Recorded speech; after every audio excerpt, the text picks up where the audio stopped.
professor of genetics at Harvard Medical School, the founder of KEW Group, Avino Pharmaceuticals, and Mermac. Can you tell us about precision medicine for a layman? I give you a little bit of background that would help. So, in the last century, there was a huge revolution in genetics. Mm-hmm. And that revolution is a recognition that genetics plays a very important role in virtually all aspects of human health and disease. And we could talk about examples of how to show that is true. And one of the classic types of studies that has been done was to study twins. Right? So as you know, there are two types of twins. Identical twins who have exactly the same genetic composition, and fraternal twins, and they're like, brothers or siblings. And of course, all of these twins, they will grow in the same environment, at home. So there is a common environment. And now you ask a question, like if one member of the sib pair, right, develops a serious disease, such as obesity or diabetes, what's the probability that the second person of the twin pair also develops the same disease? And so those types of studies have been done, right? And so if you look at something like, obesity and diabetes, which is one of the biggest issues in the United States and many parts of the world, it turns out that for its fraternal twins or non-identical twins, if one person develops diabetes, the probability that the second person develops diabetes is less than 50%. But in identical twins, it turns out to be more than 95%. So that's just an illustration, says that, clearly what is common, between those two individuals obviously are the genes. And there is studies like that have been done for all types of disorders. And so we know that genetics plays a very important role. So if genetics plays a very important role, and say we want to identify what the genes are that are responsible for them. And before 1990s and 1980s, when people were involved in cloning disease genes, it was a very, very tedious process. A lot of people were involved in cloning disease genes and so on. And so there was an effort to try to first decide how to make this faster. So the idea that came up was that let us start a project and we understand everything about the human genome that would help us rapidly identify disease genes. So in the 1990s, the U.S. government started a program called the Human Genome Project. And I was a member of that Human Genome Project team. It's a big team. And in 2001, we sequenced and published, the first full sequence of the human genome. And so one of the excitements, at the time that the human genome sequence was finished, is that if we have the blueprint for the human genome, and if we can identify all of the disease genes, that we will be able to help, manage, disease. So a new field really emerged, soon after that, which is called, personalized medicine or precision medicine. And there are many definitions of that, but one definition is the use of genetic and genomic information to identify people who are at risk for diseases or to make accurate diagnosis of a disease, determine the prognosis for how the disease is going to move along, and finally, how to use that information to make clinical decisions about how to treat patients. So that's a long answer to your question, but that puts you into the framework about how we can all think about precision medicine. That gives us a very good overview, especially for a person who don't know the Human Genome Project. Right. For me to understand it in an easy way, it would be like precision medicine will give us a treatment for individual based on their genetics. Right. Yes. Yes. Not just Thank treatment, but it's important to be able to think about how to use the information. First to be able to say that as like you're a public health expert, everybody says that it's cheaper if you can actually prevent disease, right? Definitely. But if you want to prevent disease, you need to know what kind of disease that you are likely to get when you get older, right? Mm-hmm. Then you could do something because you can't prevent everything. Mm-hmm. So that's where the precision medicine comes. So it's not only for treatment, but for also identifying people at risk. Like if I'm susceptible to develop diabetes, for example, then there are particular types of approaches that you can use to advise that individual. If the person is going to get cancer, different types of things need to be done. So it's all of them. Identifying people at risk, identifying, how to diagnose accurately and how to treat, all of them. So now when I have got an overview about how the precision medicine is, can you talk about your career and your research in the field of precision medicine? My life history is I was born in India. I did my undergraduate work there, and soon after that I came to the United States to get my PhD. I went to University of Illinois to get my PhD degree, and then after that I went to Yale where I was a fellow and trained in human genetics when I was at Yale. And then after that, I started my independent career doing teaching and research as a faculty member at Princeton University. And then I've done other things, and then I became chairman of the Department of Molecular Genetics at the Albert Einstein College of Medicine in New York. And in 2001, I moved to Boston to become a faculty member at Harvard Medical School to start a new center here, which at that time was called the Harvard Partner Center for Genetics and Genomics. So since I was trained in human genetics, I was always interested in a human genetic disease or diseases where genetics plays a role. And as I mentioned to you before, I was involved with gene mapping for many, many years. So that naturally led to my interest in the Human Genome Project, and I was a part of the Human Genome Project involved in mapping and sequencing the human genome with a particular emphasis on human chromosome 12. And one of the excitements about the human genome was, how it would be able to help us understand more about disease and so on.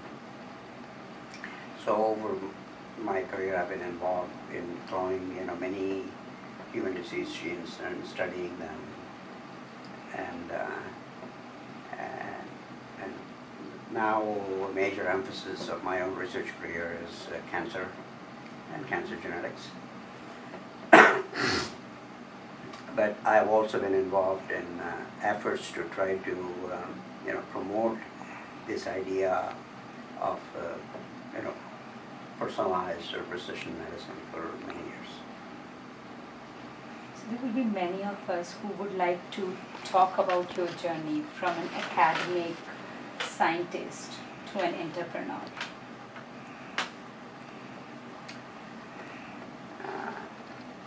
As you know, I think that scientific discoveries are very exciting when you're part of making important scientific discoveries or publish a lot of papers and so on. But for a scientist like me, the research efforts do not immediately translate to patient care. And one way to accomplish that goal is to be part of enterprises that try to deal directly with the patients. So over the years, I have been involved with starting companies and never worked inside the company, but serving on the boards of companies and helped the companies build and also help them develop products that would have a meaningful effect on the lives of people around the world.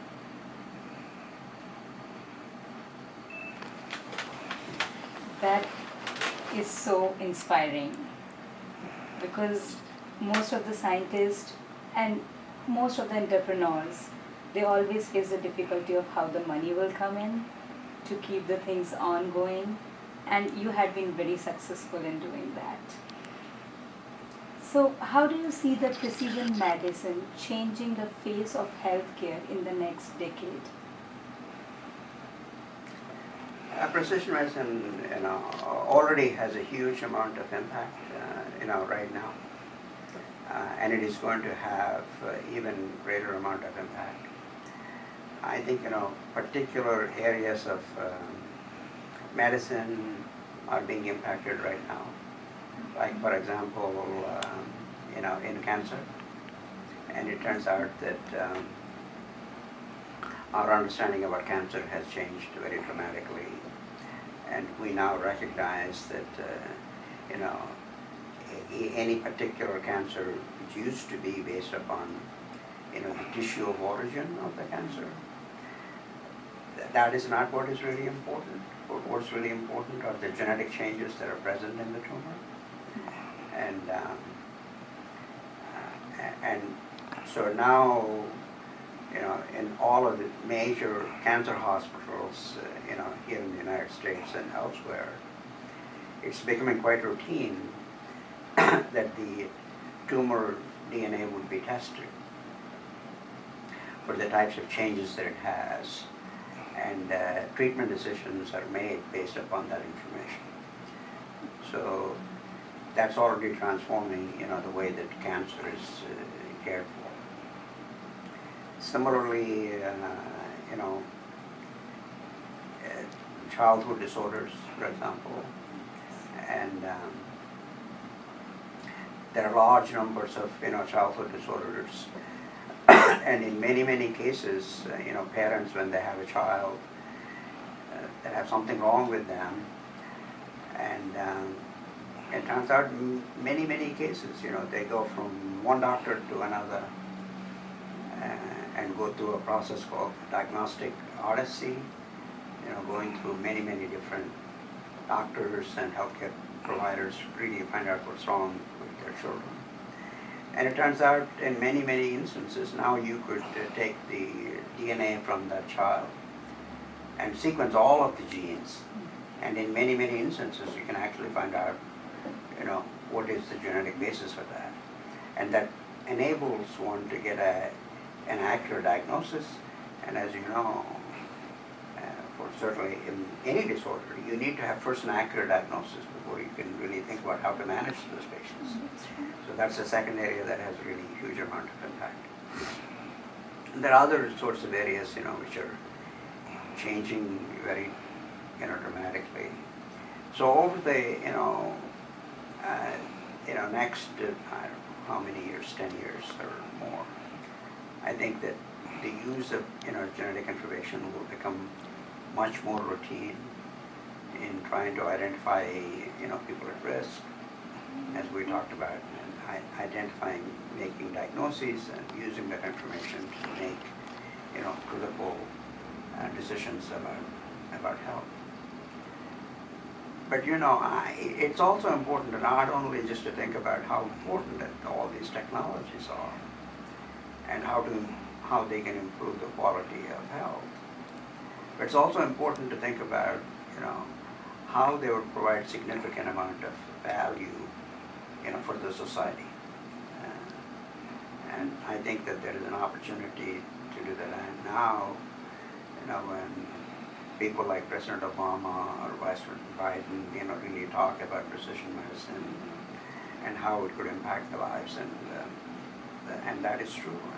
So there's really a lot of excitement here and around the world about the role that precision medicine can play in human health. Actually, our next question was about that. How do you see President Obama's moonshot mission to impact the precision medicine? I think first the President Obama talked about precision medicine first in 2015 during his State of the Union address, and that speech is heard by people all around the world, and they heard President Obama talk about this new area and how it could really impact health. And a lot of people, a lot of governments, were excited about the fact. Some of them already have plans, to promote personalized medicine or precision medicine in their own countries. But I think initially when the president talked about that, that provided a catalysis for increased amount of efforts throughout the world. And the second thing that I talked about in this year's State of the Address, now he sort of moved it forward, and to be able to say, let us take a very important disease, in this case cancer, and try to say that we could develop a cure for cancer. And so the Moonshot program is not necessarily developing a cure, but to accelerate the progress that we're making in caring for cancer, and reduce the amount of time that it takes to do that from, let's say, 10 years to 5 years. So that's the goal of the Moonshot program. And there are already many countries which have made similar sorts of decisions about trying to care for their cancer patients and so on. And I think that all of those countries now use this Moonshot program maybe as a template for how they can shape their own programs. Definitely. So it's similar, we can say, once at a time. It used to take 2 months to 3 months in getting the DNA sample and analyzed for them. Right. Now it's 2 to 3 days work Mhm. to get them. Mhm. So probably the Moonshot mission will do the same thing. It will accelerate every country to work towards the cancer treatments and basically getting the DNA analysis. I think they're talking about getting 1 million DNA sequences into the central repository, right? Right. Okay. So what are the difficulties in implementing precision medicine at a larger scale? So, first of all, I think that the precision medicine effort can be divided into two categories. One is a research-based effort, right? And that's the part that you're referring to, where there's an effort to try to develop a cohort of 1 million individuals. And we can, not necessarily be able to do sequence all of those individuals today, but if we have that information, that we might consider doing, and so more develop a research effort. The second component is what we were talking about, which is actually using the principles of precision medicine to care for patients, and that is already happening today. And so one of the important drivers for that is just what we talked about, is that at the end of the completion of the human genome sequencing effort, or the Human Genome Project, it was estimated that it cost about $2.5 billion to sequence a human genome. And as I mentioned to you, there was a whole group of people, and we worked for more than 10 years to be able to sequence one genome. Today, the cost of sequencing a genome is maybe estimated to be $1,000 or something like that, and like you said, it can be done in a day. So the cost of sequencing has really gone down, and that means that all of the associated costs of understanding the genetic composition of an individual, that cost is going down. But you asked the question, so what are the hurdles for them? So one of the important hurdles is who's going to pay for that, even if it's $1,000, right? Mm-hmm. And each of the individuals, cannot pay out of their own pocket for, whatever the amount is. Or, many of the insurance companies would consider that, paying whatever extra, this is all extra. So the hurdles are to first be able to make sure that the healthcare system can pay for it. And for the healthcare system to pay for it, we have to provide them with the evidence that supports the view that having that information would enable you to provide better health care to the people. So that's one of the biggest hurdles right now. So as I understand, the biggest hurdle is either at the policy level, or like, how would you say it? It's not more technical now, it's more on the policy level, or the... There are many different issues. We just talked about one aspect of payment, and as I mentioned, payment is dependent upon providing the evidence. But that's one component. But the other component is education. That all of the physicians, I don't know when you went to medical school, I don't know if you took a genetics course, right? But most of the people, certainly in an earlier generation that are currently practicing, they never took genetics. That is true. I knew more of genetics when I was in 12th because I was very interested in genetics. When I went into my medical school, usually my medicine, there was that gap of genetics somewhere, right, which you used to try to fill in biochemistry labs. Exactly. So I think it's still there, but now the biotechnology is taking over the field of genetics in that matter. But so all the physicians really need to understand what genetics is and how genetic information will be able to help them take care of their patients. Yes. And then all of the population, you and me, everybody in the population know the importance of this and say that, and if people demand something, then obviously that would have a greater amount of impact. And so all of these different things, so the questions about hurdles is complicated. But any time that you're really thinking about revolutionizing the way that medicine is practiced, then it's not something that's going to happen overnight. That's true.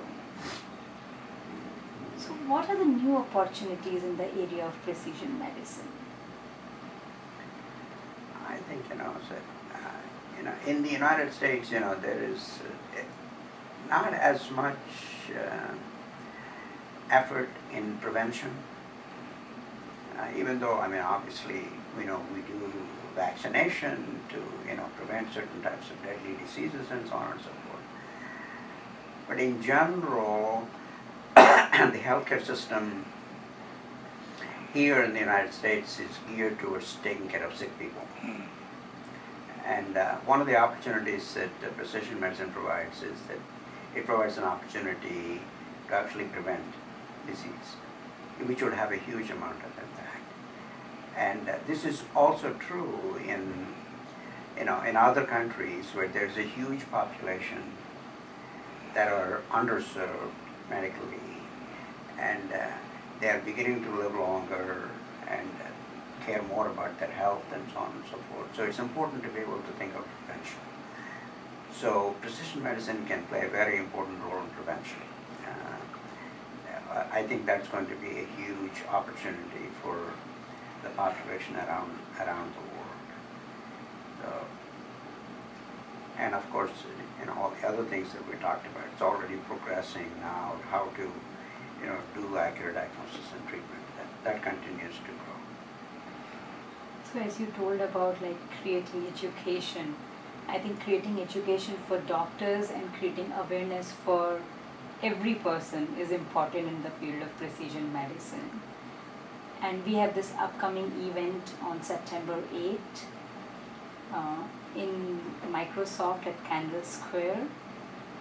What would be the message you would like to give to the audience? What kind of benefits will they get from coming to that event of Health Innovators? I think first of all, Boston is a very rich community, but it's also a very diverse, community with many, many different things. So one message that,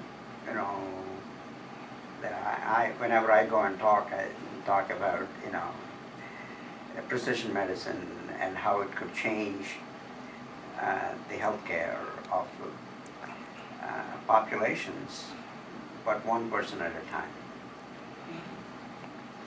And I think that's the message to take away from everybody and say precision medicine is very exciting. It has the capacity to be able to change the way that we care for patients.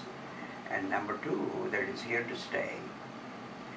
And therefore, because it's a relatively new field, there are great opportunities for people to come in, whether they're pharmaceutical companies or biotechnology companies or information technology companies. All of them have a role to play in this, and trying to bring together all of these diverse, groups of people to actually, sit down for a couple of hours and just talk about the topic itself would be a great success. Definitely. So we look forward to see you on September 8th, and we look